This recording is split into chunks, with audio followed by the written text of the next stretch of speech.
وبارك وسلم عليك الصلاة والسلام عليك يا سيدي يا رسول الله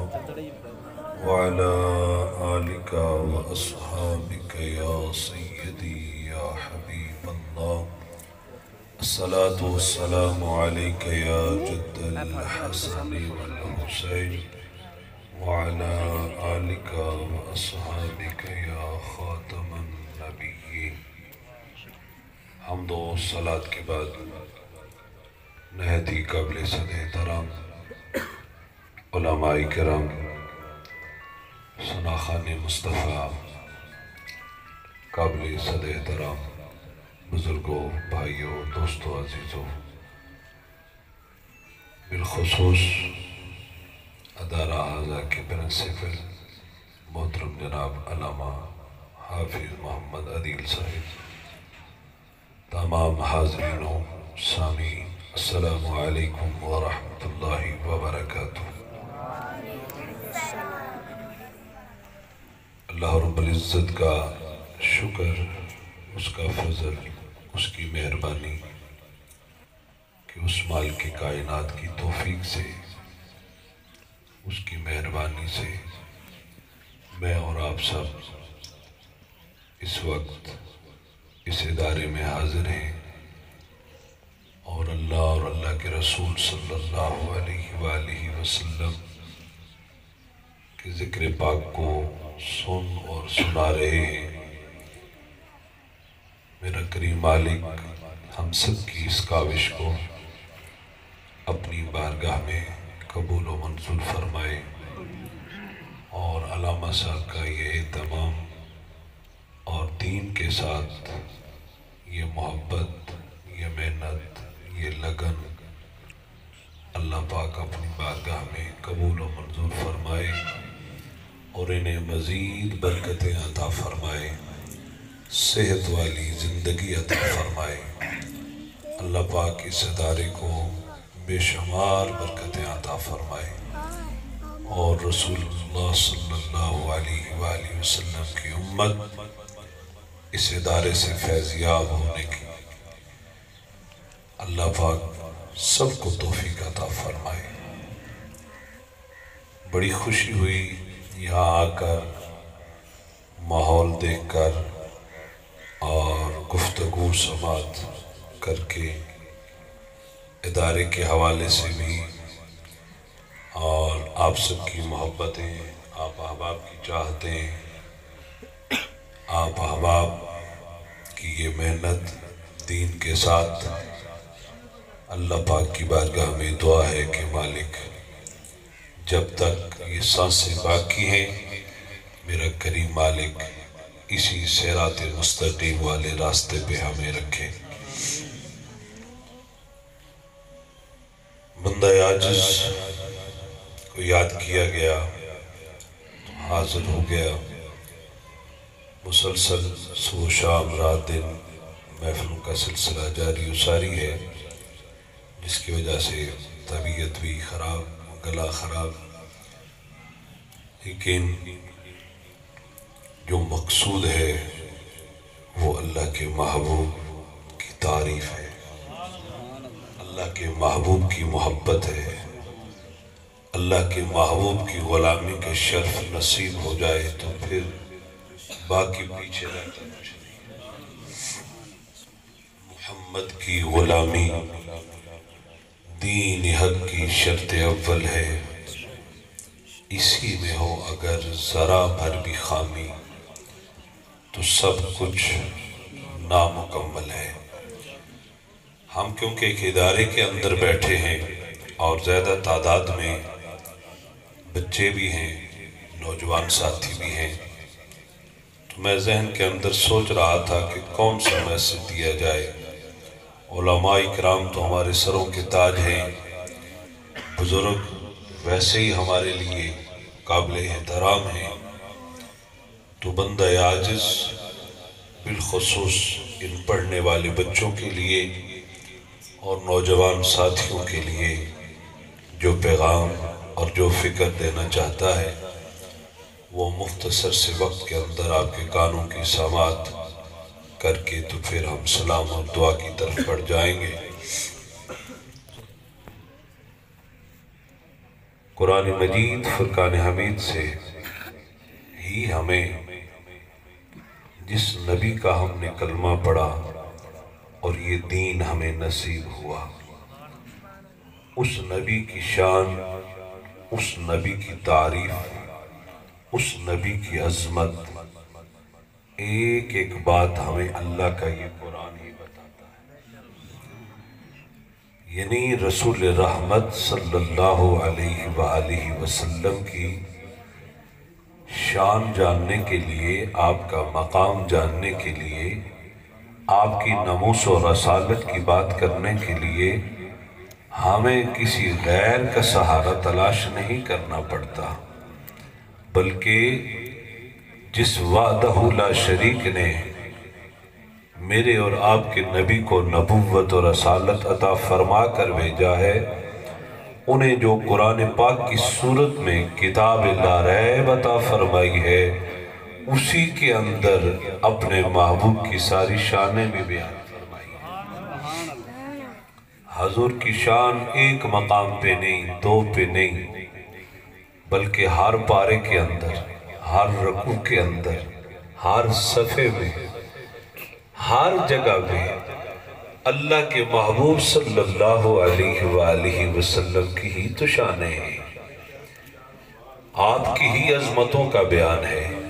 آپ کی ہی معجزات کی بات ہے،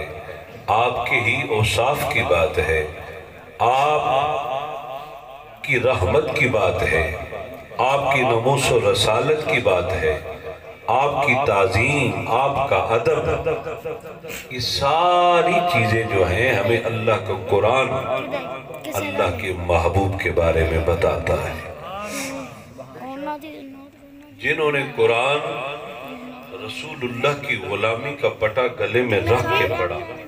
توجہ کا طالب ہوں، یہ بچے بھی ذرا توجہ فرمائیں، یہ بالخصوص میری گفتگو آپ احباب کی لیے ہے کہ آپ کی اس زہری زندگی کا آغاز ہے، اللہ پاک آپ کو لمبی زندگیاں عطا فرمائے، اور اس ادارے سے جب آپ سیکھ کر پڑھ کر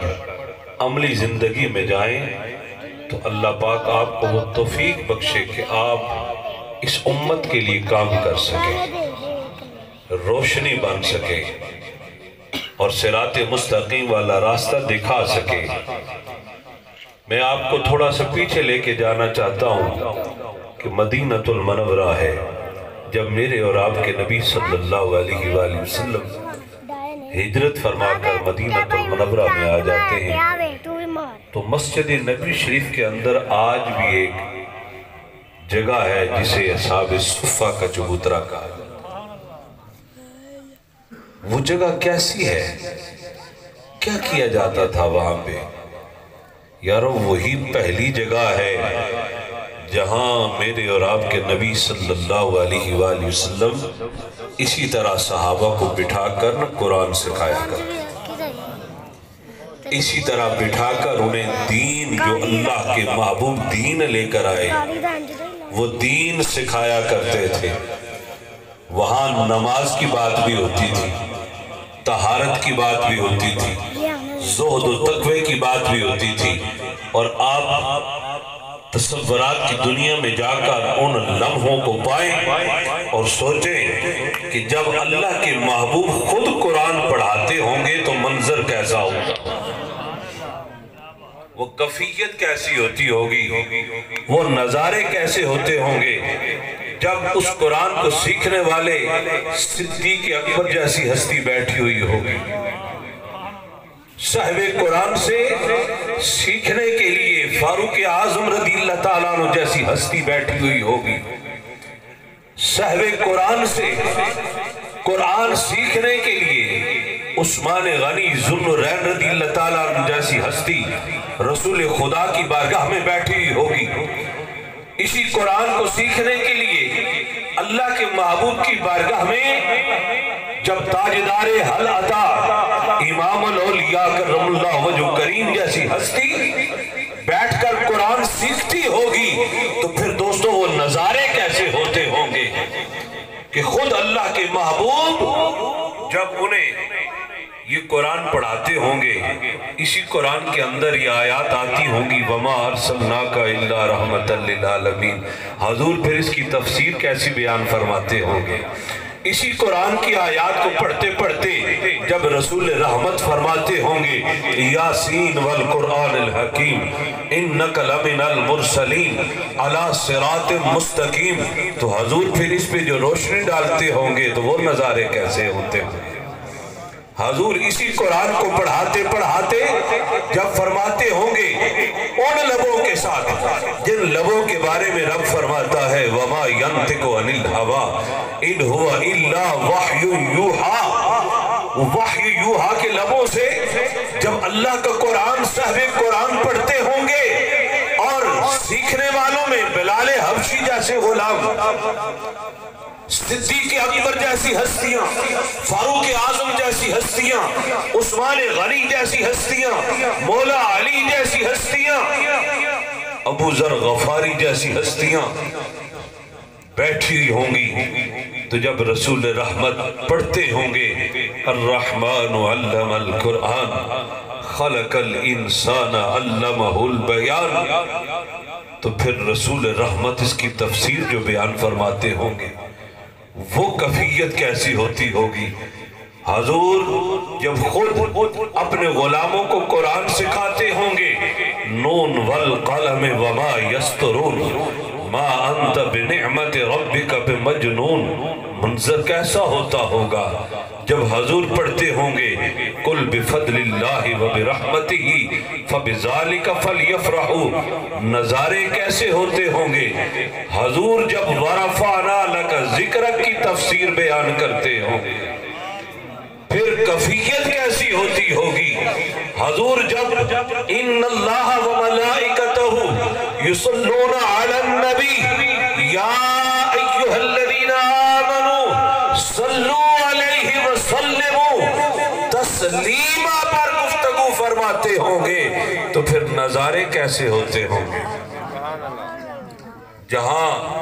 دربان بن کے آتا ہے جبرائیل امین اور دست بدستہ کھڑا ہوتا ہے اور عرض کرتا حضور نہ آپ سے پہلے نہ آپ کے بعد آپ جیسا حسین اور کوئی نہیں دیکھا، اور ایک لمحہ ایسا بھی آئے کہ اللہ کی چاہت سے اللہ کی منشا سے اس کی مرضی سے کچھ وقت جبرائیل امین کو اذن نہ ملے میرے اور آپ کے نبی کی بارگاہ میں آنے کا، کچھ دن بیت جائے تاخیر ہو جائے اور مشرک تانے دینے لگے کہ محمد کو معاذ اللہ اس کے رب نے چھوڑ دیا، محمد کا رب معاذ اللہ اس سے روٹ گیا، تو یہ باتیں پھر ان ہستیوں تک پہنچیں جنہوں نے دین سیکھا ہے تو رسول اللہ سے، جنہوں نے نماز سیکھی ہے تو رسول اللہ سے، جنہوں نے قرآن سیکھا ہے تو رسول اللہ سے، جب ان کے کانوں تک بات پہنچے تو تکلیف ہو تو رسول اللہ کے کانوں تک بات چلی جائے تو رخ والدہا پہ ملال آ جائے تو رب فرمائے جبرائیل جلدی کر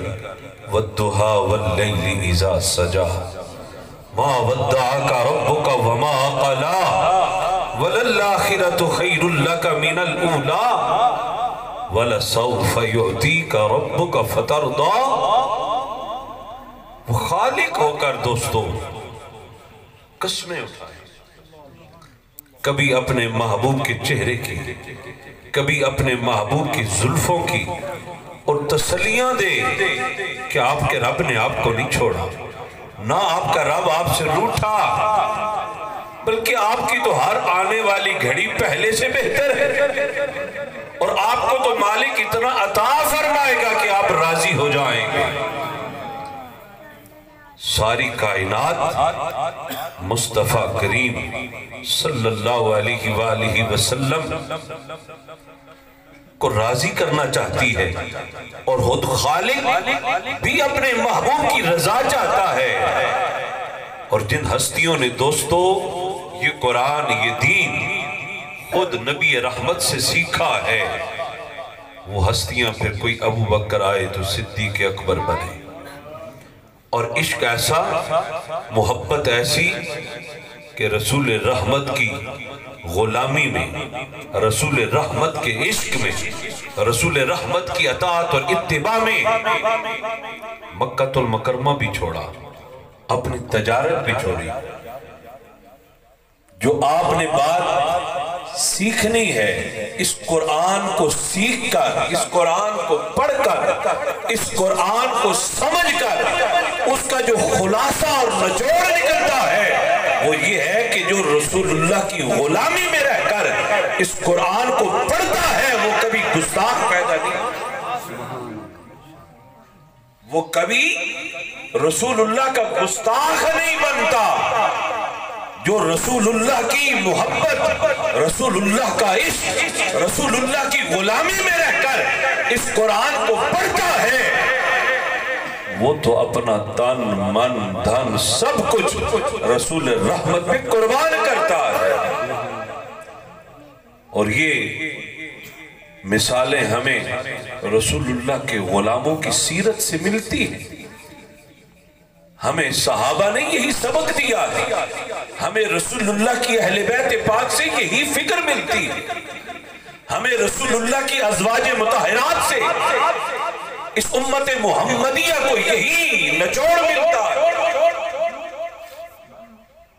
حضور جان کائنات صلی اللہ علیہ وآلہ وسلم کے غلام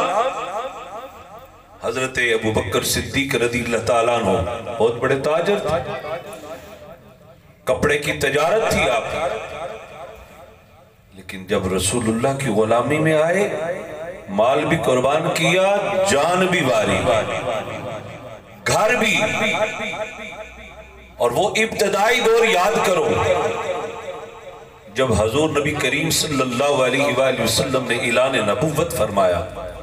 سارا مکہ رسول اللہ کا دشمن، لوگ نفرت کا اظہار میرے اور آپ کے نبی کے ساتھ راستے میں کانٹے بچھا کے کرتے تھے، غلاظت سے بھرے ہوئے اوجر رسول اللہ کی پشت پہ رکھ دیتے تھے، پتھر مارتے تھے، معاذ اللہ گالیاں دیتے تھے، بکواسات کرتے تھے۔ حضور جب اپنے کاشانہ اقدس سے نکلتے اسی دین کی تبلیغ کے لیے تو میرے بھائیوں نفرتوں کا عالم یہ ہوتا تھا کہ حضور جس گلی میں، جس محلے میں، جس راستے میں سرکار مدینہ نکلتے تو کافر اور مشرک اپنی نفرتوں کا اظہار اپنے گھروں کے دروازے بند کر کے کرتے تھے۔ اور کیا کچھ نہیں کہا ہمارے نبی کو لوگوں نے، کسی نے کہا معاذ اللہ یہ جادوگر ہے، کسی نے معاذ اللہ کہا کہ یہ شاعر ہے، کسی نے کہا معاذ اللہ یہ مجنوں ہے، یہ دیوانے ہیں۔ لیکن ہمیں اپنے نبی کی سیرت سے، آپ کے کردار سے، آپ کی تعلیمات سے اس امت محمدیہ کو جو یہ سبق ملتا ہے وہ یہ ہے کہ جو اس دین کے راستے پہ چلتا ہے اس کے لیے مشکلات ہوتی ہیں، جو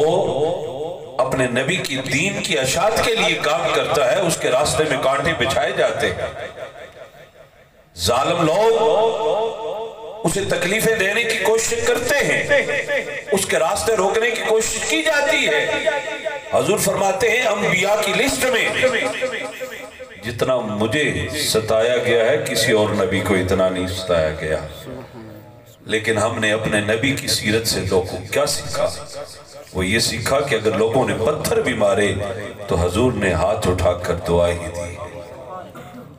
لوگوں نے کانٹے بچھائے تو رسول رحمت نے ان کے لیے ہدایت کی دعا فرمائی، لوگوں نے نفرتوں کے اظہار کیے تو سرکار مدینہ نے اپنے ید اللہ والے ہاتھ ان کی محبت کے لیے پھیلا دیے، فرمائے ایک ہی دعوت ہے، ایک ہی فکر ہے کہ یہ کلمہ پڑھ لو، یہ میرا دین قبول کر لو، میرا بڑے سے بڑا دشمن ہے اس کے لیے معافی۔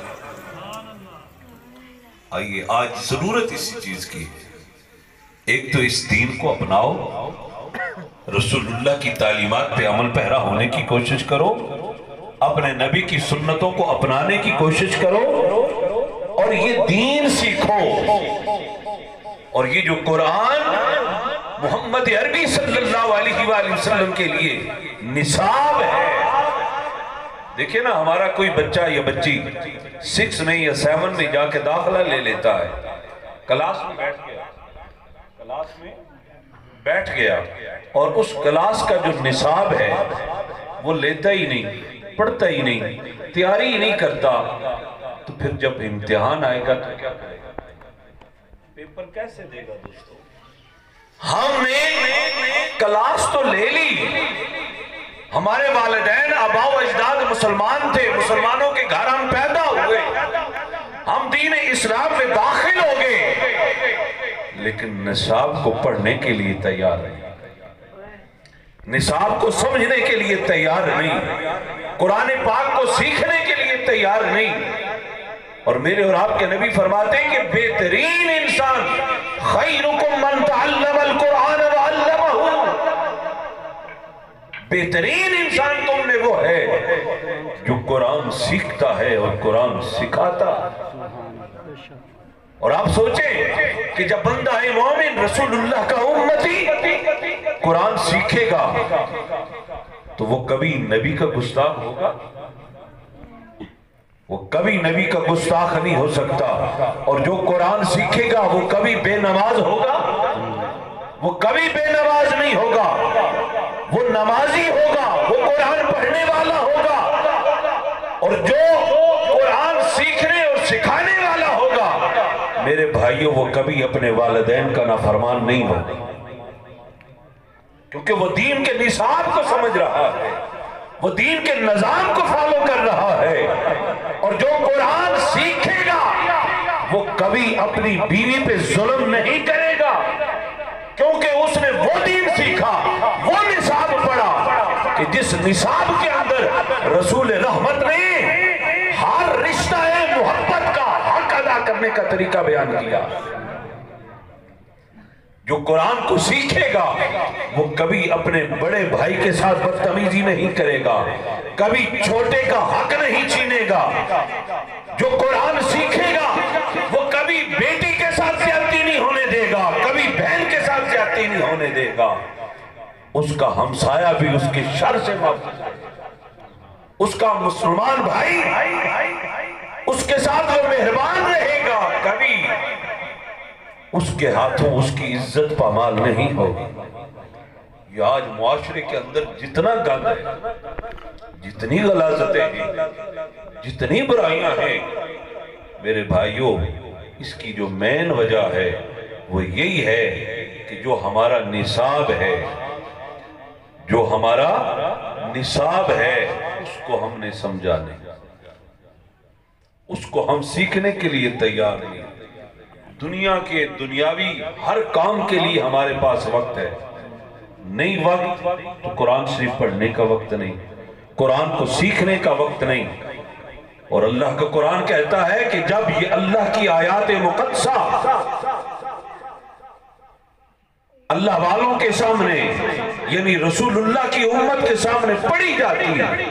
وہ زار و قطار روتے ہوئے سجدوں میں گر جاتے ہیں. یہ کفیات کب آتی ہیں دوستو؟ یہ کفیات تب آتی ہیں جب اس نصاب کو پڑھو گے, جب اس نصاب کو سمجھو گے دنیا بھی سنور جائے گی, آخرت بھی سنور جائے گی. جب اس قرآن کو نصاب کو اپنے دل کے اندر سنبھالو گے تو پھر خشیت الہی آ جائے گی, دل نرم ہو جائیں گے, آنکھوں میں آنسو آ جائیں گے, پھر کسی کے ساتھ ظلم کرنے کے لیے تیار نہیں ہوگے. عز و انکساری آ جائے گی, ایسی عز و انکساری کہ وہ ہستیاں جنہیں ہم صحابہ کہتے ہیں, جنہیں ہم اپنے نبی کا غلام کہتے ہیں, جنہوں نے رسول رحمت سے یہ دین سیکھا ہے اور جن کے جنتی ہونے کی بشارتیں نبی رحمت اس طرح انہیں بٹھا کے سامنے دے گئے. لیکن عز و انکساری اور خشیت الہی کا عالم یہ ہے کہ حضرت ابوبکر صدیق رضی اللہ تعالیٰ عنہ جیسی ہستی دوستو اپنے غلاموں کے ساتھ ہیں, اور ایک باغ کے پاس سے گزرتے ہیں تو ایک بلبل کو دیکھتے ہیں کہ ایک بلبل بیٹھا ہوا ہے، کبھی اس شاخ پہ بیٹھتا ہے، کبھی اس پہ بیٹھتا ہے، کبھی اس پہ بیٹھتا ہے۔ تو آپ وہاں کھڑے ہو جاتے ہیں، توجہ کا طالب، یہی فکر ہے، یہی پیغام ہے۔ اب وقت ہے، بالخصوص ہمارے مسلک کی مساجد خالی ہو رہی ہیں، ہمارے مدارس خالی ہو رہے ہیں، نماز سے ہم دور ہو رہے ہیں، نبی کی تعلیمات، نبی کی سنتوں سے ہم دور ہو رہے ہیں، پھر خاک ہم غلام ہیں۔ خشیت الہی کی